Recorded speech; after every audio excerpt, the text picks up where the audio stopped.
Hi guys, magandang araw sa inyong lahat guys. Umuulan na ito ngayon sa Bacolod sa subdivision. Kung di saan ako nakatira, no? Pero pinilit ko talaga, may dala akong payong para maglakad-lakad, no? So sana po ay nasa mabuti kayong kalagayan guys. Ano bang topic natin for today? Maglakad tayo araw-araw. Well, lumalakad din tayo, pero ang purpose ng paglalakad guys is a form of exercise. As we grow older, katulad ko, I will be turning 48 years old. Medyo tumatanda na tayo. Medyo prone tayo sa injury guys, no? Injuries. Kung tumakbo tayo ng matulin, no? Kasi we gain weight at saka medyo humihina ng ating mga buto sa katawan. Walking kahit 10 minutes or 5 minutes, okay na yun.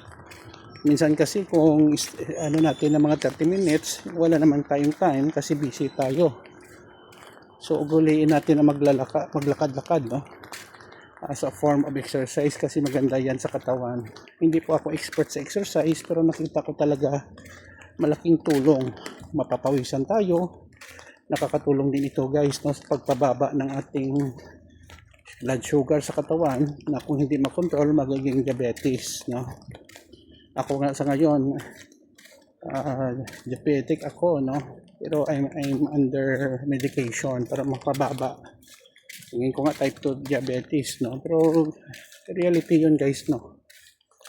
Dapat kung may sakit tayo matuto tayong tanggapin, huwag po tayo mag-deny and then humingi tayo ng tulong sa ating mga mahal mga doktor. So yun lang po guys, health tips kahit hindi ako doktor, based sa aking karanasan. Sana po ay nakatulong din sa inyo.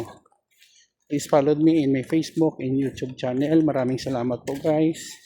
Kita-kita tayo sa sunod na video. Please follow me dito sa Facebook. And please subscribe to my YouTube channel guys. God bless everyone. Bye bye guys.